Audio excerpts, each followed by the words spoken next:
Welcome back to The Explainer. So last time, we established a pretty major flaw in early exploration. Remember how anticlinal traps can hold vast amounts of oil? Well, early geologists were basically just finding the ones that were already leaking. If there was a seep on the surface, they drilled. But today we're going to see why that was a massive blind spot and how the industry fundamentally changed the way it views the Earth. To really wrap your head around this shift, think about a leaky pipe in your house. Early exploration was essentially like trying to find that pipe just by looking for a puddle on the ground. You needed that physical, visual evidence. But modern exploration, it's completely different. It's like using thermal imaging to find a pipe that isn't leaking at all. We literally moved from relying on these surface puddles to finding completely hidden reserves that give zero surface clues. And that brings us to our first major hurdle, the surface blind spot. Here's the insight most people completely miss. Relying solely on surface indicators created a huge bias. It meant explorers were essentially only finding reservoirs that were already depleted or had partially leaked. A perfectly sealed trap, which is exactly what you want from an economic perspective, gave them absolutely nothing to go on. As a general rule of thumb, the more advanced your exploration technology, the deeper and more subtle the traps you can locate. Take the legendary 1901 Spindletop discovery in Texas. It was found by literally looking at the physical shape of the ground above it. It was a massive miracle find, sure, but it also marked the end of an era. The easy, visible targets were getting tapped out. So let me ask you a quick question. As technology improved, if surface methods were missing all the best reservoirs, why didn't we just invent faster surface surveys instead of eventually deploying billion-dollar offshore vessels? Well, because a faster search simply doesn't equal deeper sight. The core problem was never about speed. It wasn't about how fast a geologist could walk or fly over a piece of land. The reality is that most of the remaining hydrocarbon traps out there show zero surface expression. They simply don't leak. So no amount of faster surfacing is ever going to help you find something perfectly sealed miles beneath your feet. Which sparked a complete paradigm shift. Since we could no longer watch the ground to find oil, we had to figure out a way to listen to it instead. Let's look at how this evolved over time. Back in 1855, El Palmier developed the first seismograph, but it was an instrument strictly meant to detect earthquakes. Decades pass, we hit Spindletop in 1901 using those old surface methods. And it actually wasn't until 1921 that this earthquake technology was finally adapted and applied to the petroleum industry to locate underground oil. Fast forward to the 1970s, and we're discovering specific acoustic signatures like bright spots. Just look at the visual contrast here. It's wild. On one side, you have Palmier's archaic paper drum seismograph from the 1850s, literally just a needle tracing physical vibrations onto paper. On the other side, modern geologists wearing 3D glasses standing in front of glowing interactive visualization screens. It is the exact same underlying physics, just separated by over a century of incredible technological evolution. And as this tech advanced, it took us right off the land and into the ocean. See, the industry quickly realized a crucial rule of thumb. Water is actually a much cleaner, more consistent medium for acoustic echolocation than the noisy, variable surfaces of land. So the tools had to adapt.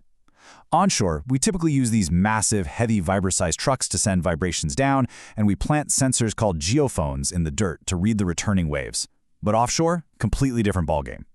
We use ships equipped with large air guns that release bursts of compressed air underwater, and we pick up those reflections using hydrophones.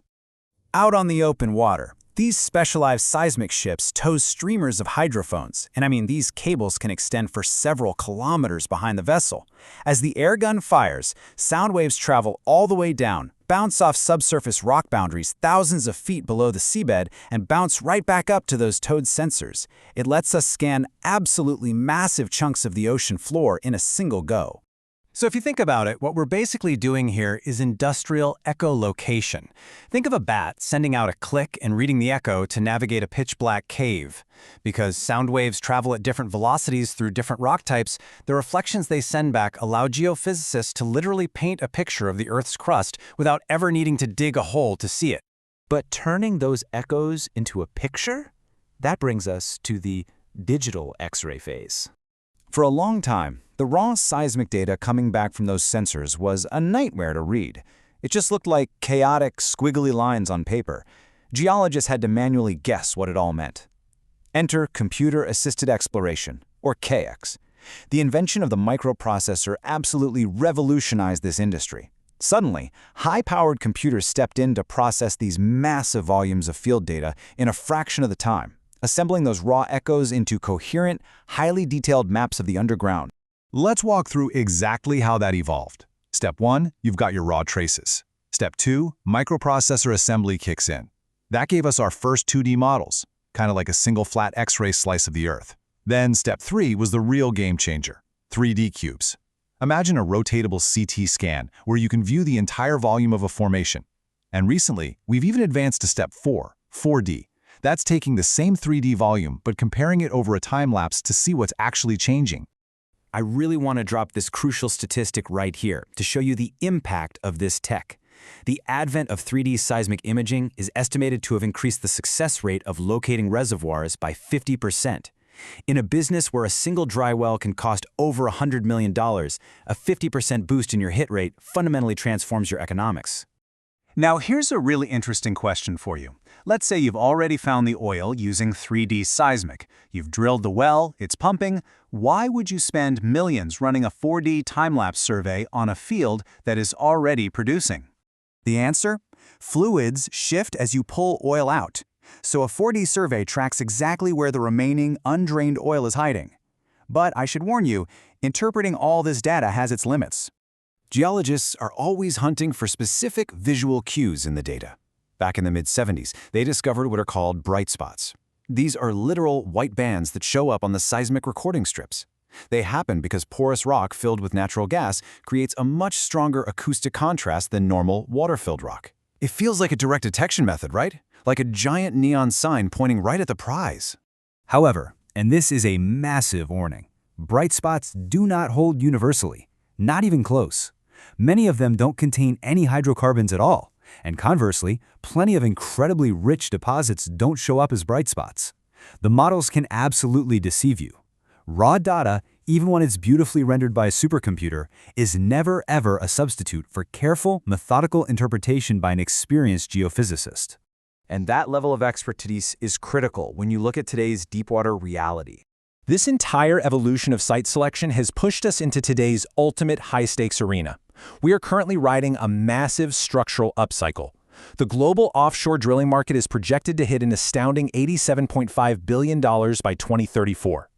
There is an insatiable demand for deepwater resources right now. Take Petrobras. They've earmarked $102 billion for 280 pre-salt wells through 2028 alone.